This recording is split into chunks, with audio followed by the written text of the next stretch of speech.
Feast week appetizers are already here, and it's as good a time as any to start prepping for the opponents Gonzaga could face in the battle for Atlantis.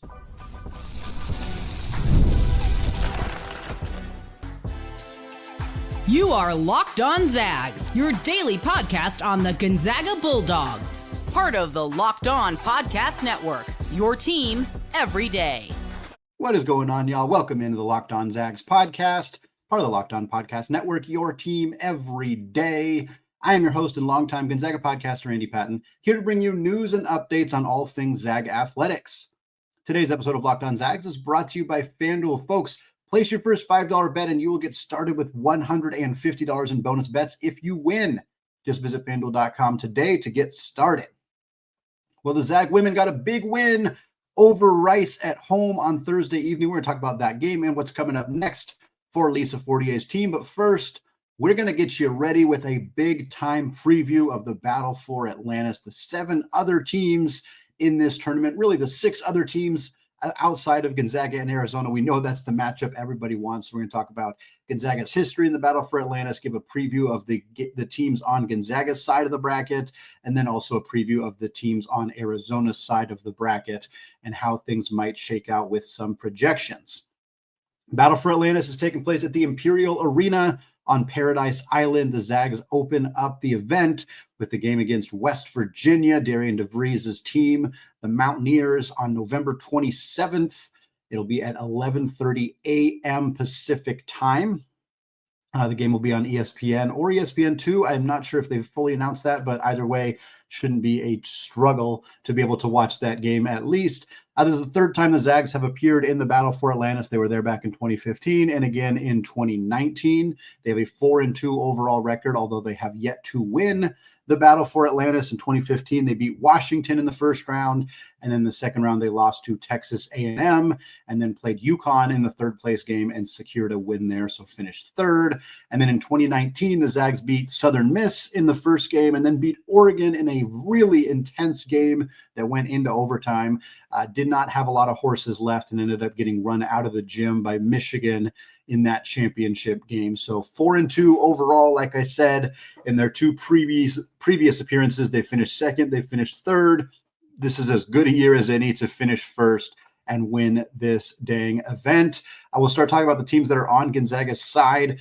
They're opening up, like we said, against West Virginia, the Mountaineers, 3-1 so far on the season. They don't have any other games until they face Gonzaga, so they'll be 3-1 at that time. Their wins are over Robert Morris, UMass, and Iona. Their loss is to Pitt. Pitt is a good team as I'm recording right now. They're about to tip off against LSU. We'll see if they're able to get a win there, but this is a Pitt team that will probably end up in the top 25 at some point this year. But West Virginia got beat by 24 points, which is not a good look. Regardless of how good this Pitt team might end up being. Again, as I mentioned, it's a new coach, Darian DeVries. He was the head coach at Drake last year, where his star player was his son, Tucker DeVries. Tucker was one of the most prolific scorers. I think he was the 6th leading scorer in the NCAA or in Division I last year, 22, 21 points per game for Drake. When Coach DeVries went to West Virginia, so too did his son Tucker. So he is now playing with the Mountaineers. Ken Pom has West Virginia as the 71st ranked team in the country right now. Adjusted offensive efficiency is 94th, so not a great offensive team. Defensively, a little better. They are at 60th there. Yvonne Small has been their best player this year. He's averaging just about 15.5 points per game. DeVries has not been the player that he was at Drake. Nobody really expected that he would have that level of scoring necessarily with a bump up to the Big 12, but he's at 13.5 points, hasn't been super efficient. He'll be a player that Gonzaga may have some struggles with matchup wise. He's just a bigger guard.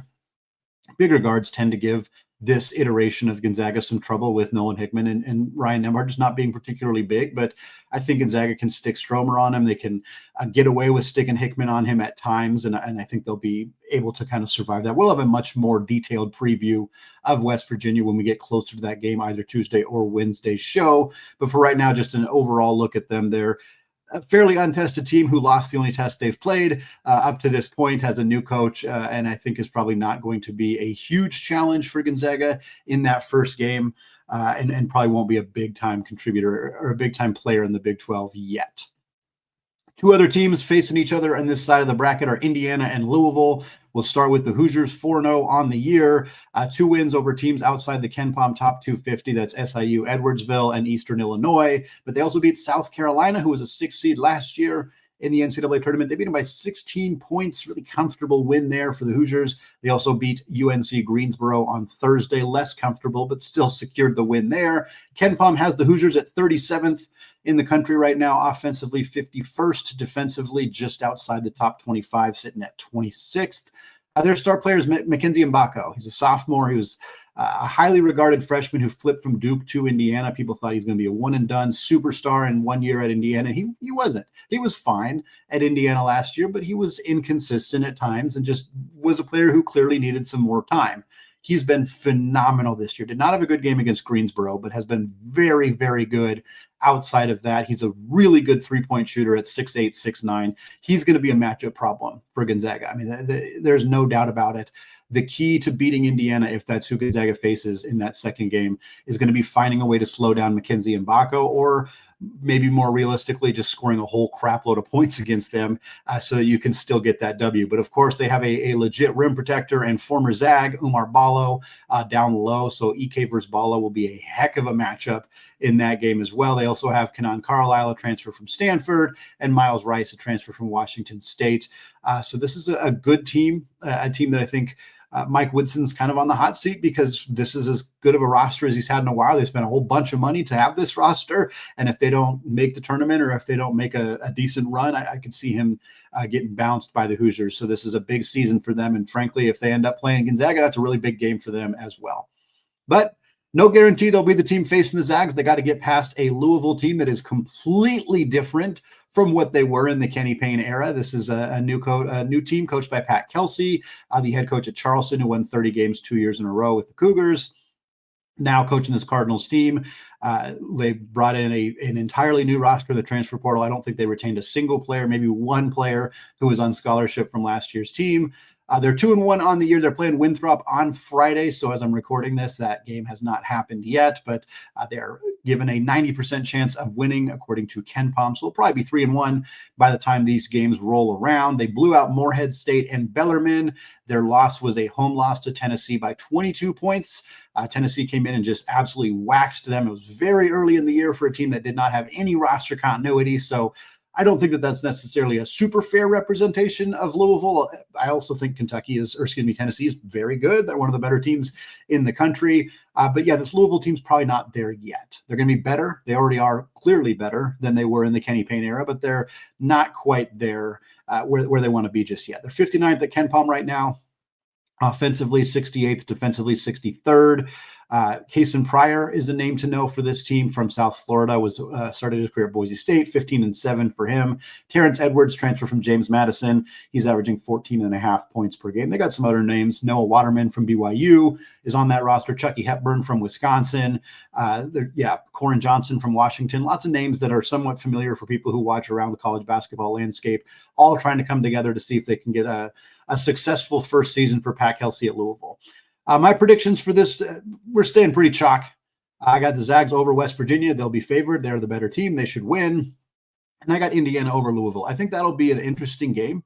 I think it's very possible that Louisville can surprise Indiana. I think Indiana's a team that doesn't have a lot of three-point shooting, and if Mbako has an off night and they just cannot space the floor, Louisville's a team that scores a lot of points, and they love to shoot a lot of threes, and I could absolutely see Louisville getting a lead and Indiana having a hard time coming back in that game and Louisville ending up winning. But I'm favoring Indiana. I think they'll be favored, and I think they should be favored, and I think it'll end up being Gonzaga taking on Indiana, and I think the Zags win that game. It's going to be a tough one.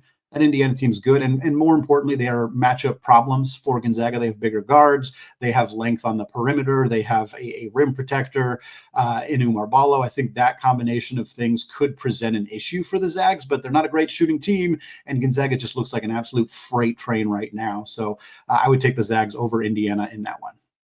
So does that mean we're setting up for a Gonzaga-Arizona matchup in the battle for Atlantis championship? What does Tommy Lloyd's path look like to get to that point so that these two coaches can face each other for the first time? We're going to talk about that coming up here in just a second. But first, folks, let's talk about Prize Picks. Prize Picks is the best place to get real money sports action. With over 10 million members, and billions of dollars in award winnings, PrizePicks has made daily fantasy sports accessible to everyone. You just pick more or less on at least 2 players' given stat for a shot to win up to 100 times your cash. Run your game all season long on PrizePicks. I'm grateful that PrizePicks puts their members first so that all withdrawals are fast, safe, and secure. When my picks hit, I can get my winnings in as fast as 15 minutes. Sign up today for $50 instantly when you play your first $5. You don't even have to win to get that bonus. It's guaranteed. For Friday, I already put my picks in. Jamal Mashburn Jr. from Temple. I got him over 19.5 points in their game on Friday. And then Duke freshman Con Knipple, I have him over 15 points against Arizona. That Wildcats team, not great defensively. I think Knipple's going to score a lot of points for Duke. I have those 2 players right there for my bets. If you want to join me in those, or if you want to find some of the other really fun over-under projections for PrizePicks, just download the app today. Use code LOCKEDONCollege, and you'll get $50 instantly after you play your first $5 lineup.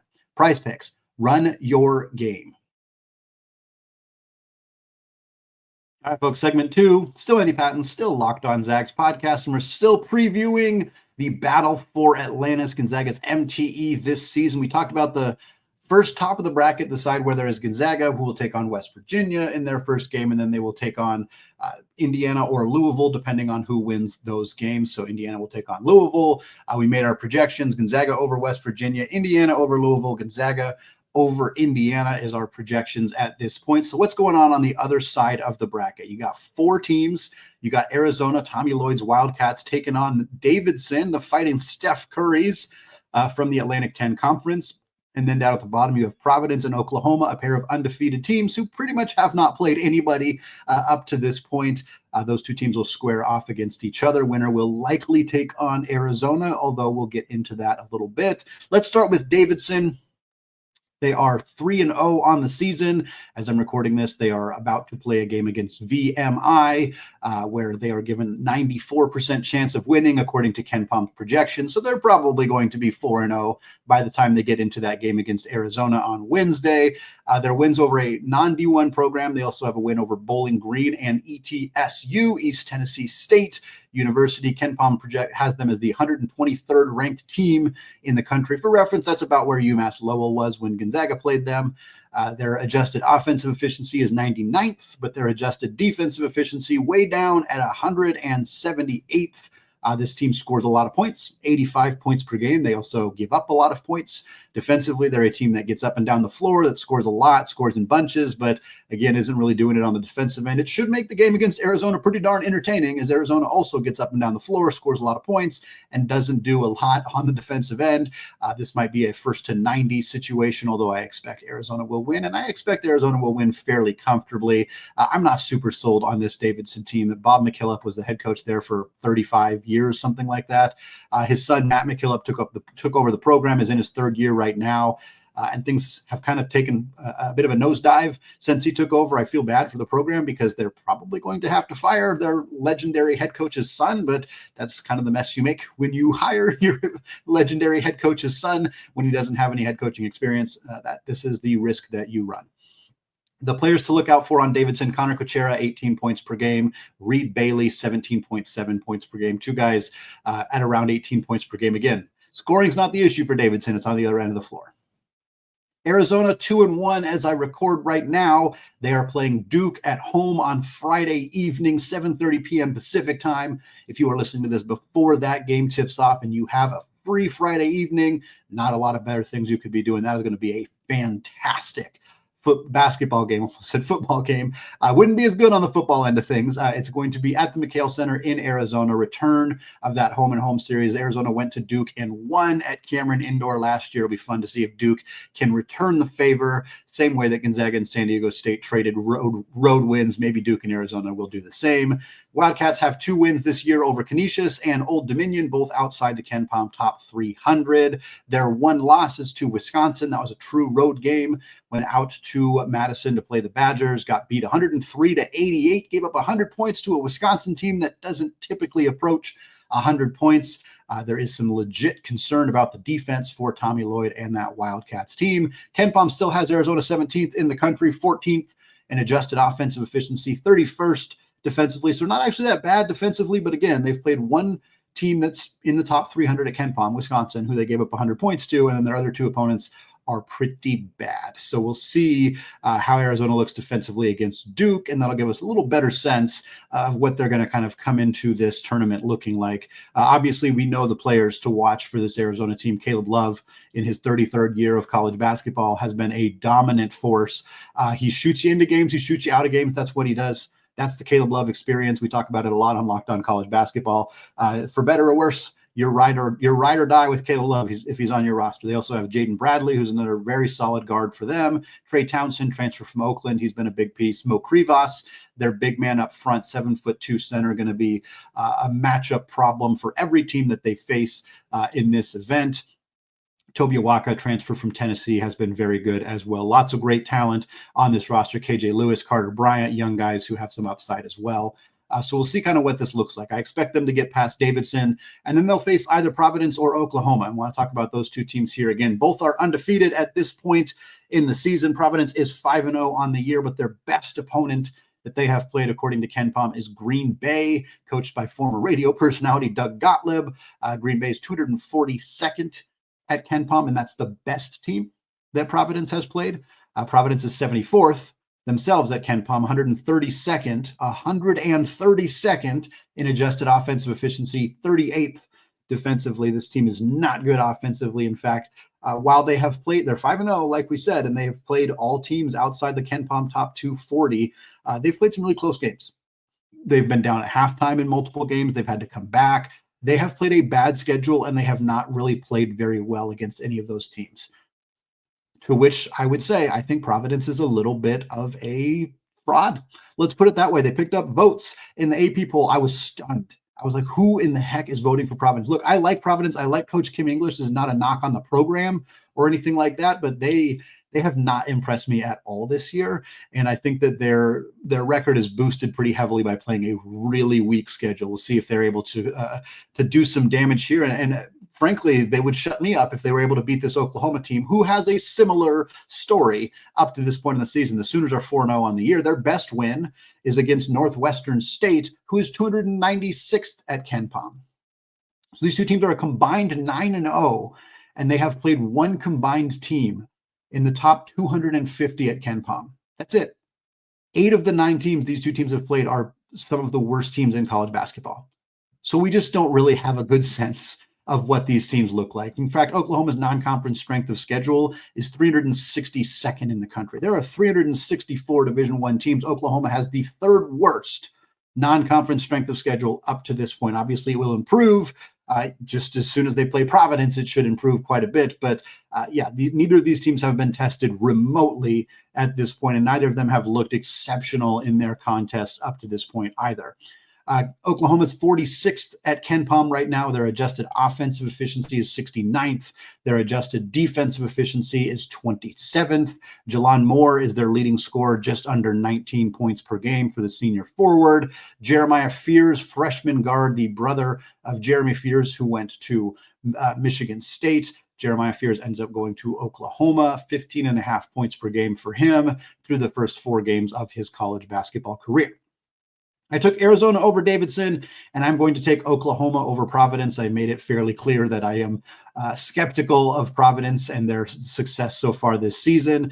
Oklahoma is a top 30 defense, according to Ken Palm, and Providence is not even in the top 125 offensively. I think Oklahoma is going to go out there, play rugged, play physical, and really slow this Providence team down. I'd be surprised. I don't think Providence is going to cross 60 in this game. I think Oklahoma is not a great offensive team either, but I think it's going to be something like a 68-57 game, something like that, where Oklahoma wins, moves on. Porter Moser gets a win that he needs to be able to advocate for potentially getting an at-large bid in the NCAA tournament. Last year, Oklahoma dominated in the non-conference, did okay in the Big 12, and didn't make the tournament because they didn't play anybody good. This year, so far, they have one of the worst schedules in the entire country, which means that any good team that they play in the non-conference, you have to win. You do not have any room for error when you schedule like this. So we'll see if Oklahoma can pick up the win over Providence, put themselves in a slightly better position heading into the SEC, and of course give themselves a chance to pick up an even bigger win, likely against Arizona. I am projecting it to be Arizona over Oklahoma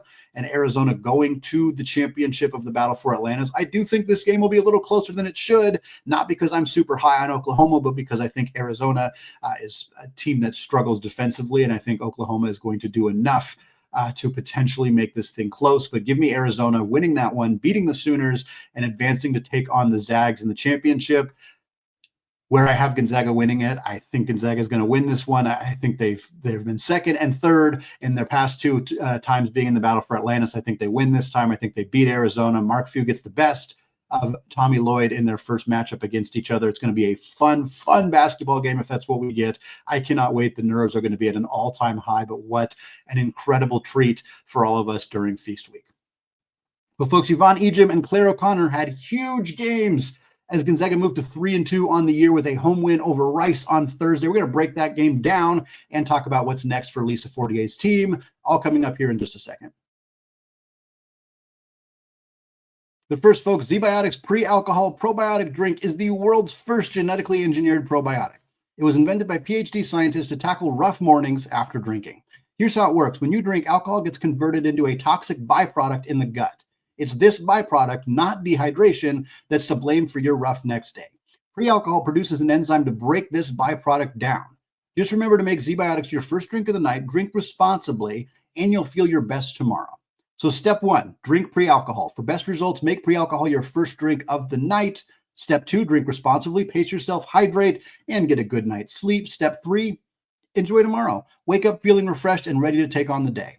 Go to zbiotics.com/LockedOnCollege now to learn more and get 15% off your first order when you use Locked On College at checkout. ZBiotics is backed with 100% money-back guarantee, so if you're unsatisfied for any reason, they'll refund your money, no questions asked. Remember to head to zbiotics.com/LockedOnCollege and use the code LockedOnCollege at checkout for 15% off. Today's episode is also brought to you by FanDuel. Folks, get ready to tackle the college hoops action this season with FanDuel, America's #1 sportsbook. Right now, new customers can bet $5 and get $150 in bonus bets if you win. The FanDuel Sportsbook app gives you everything you need to place live bets all in one place. When you get a hunch in the middle of a game, you can check out the latest stats, view live play-by-play, and so much more, all on the same page where you place your bets.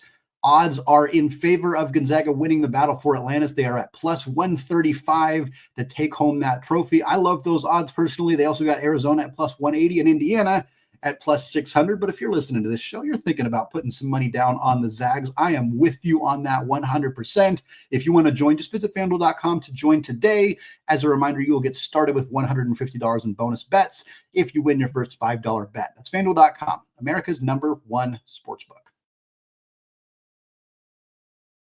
All right, folks, segment 3, still Andy Patton, still Locked On Zags podcast. And we are closing out the show, recapping Gonzaga's win over the Rice Owls on Thursday evening and talking about their upcoming game.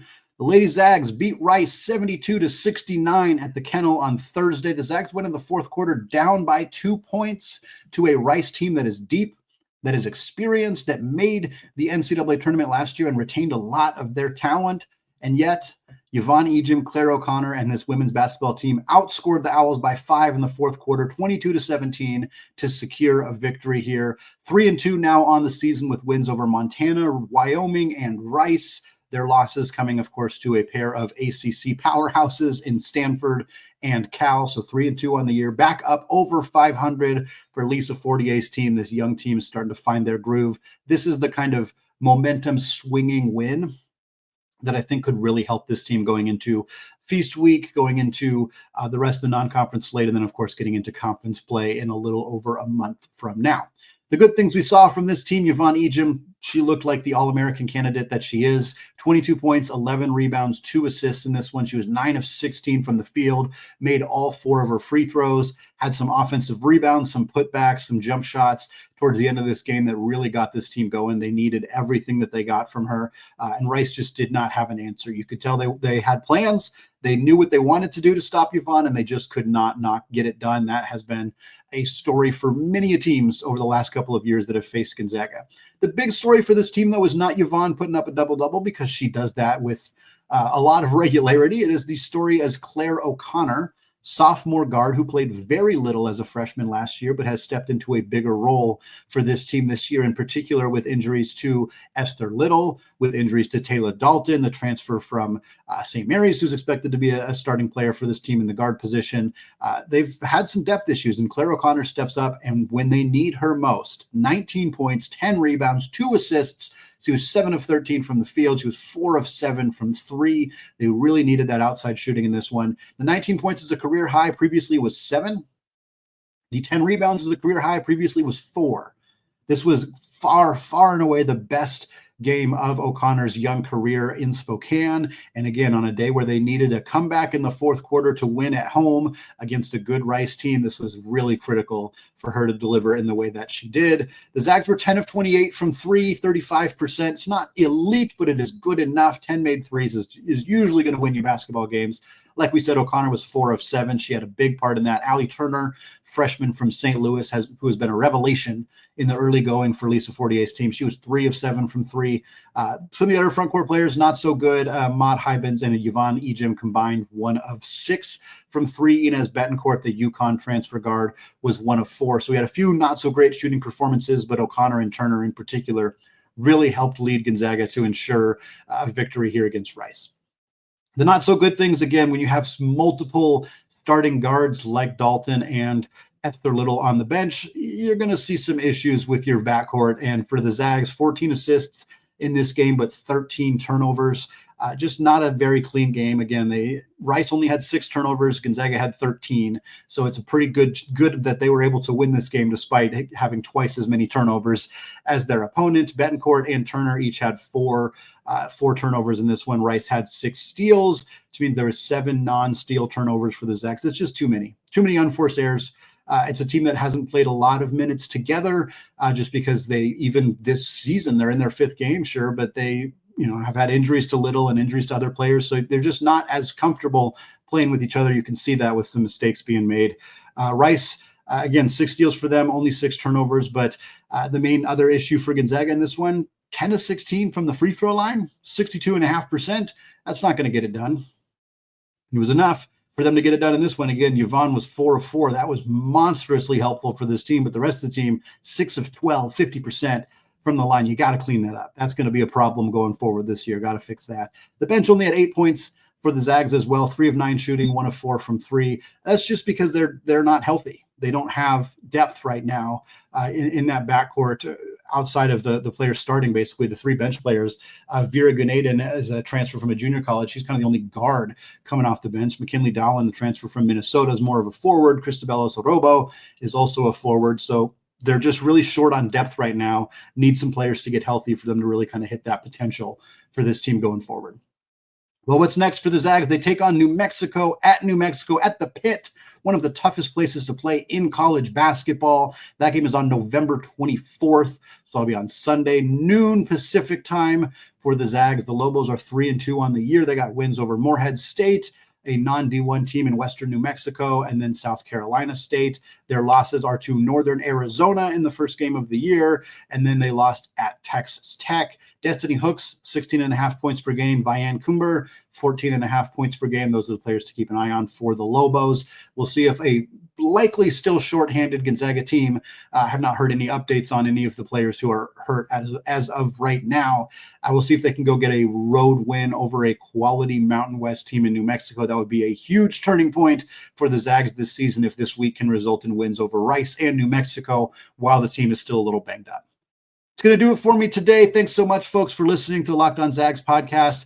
Thanks for making the show your first listen or your first watch of the day. Some fantastic college basketball action this weekend. The men's team not in action until Wednesday. Of course, the women's team in action on Sunday, but there's so many other great games as well. The rest of the day on Friday, some fun stuff on Saturday. Next week, we will have a full mailbag episode on Monday. Haven't done one of those in a while, so if you're somebody who likes to ask mailbag questions, get those bad boys submitted. We'll get them in for Monday's show, and then we'll get some more big-time previews of the Battle for Atlantis and the Feast Week festivities on Tuesday and Wednesday before we get into the actual game action.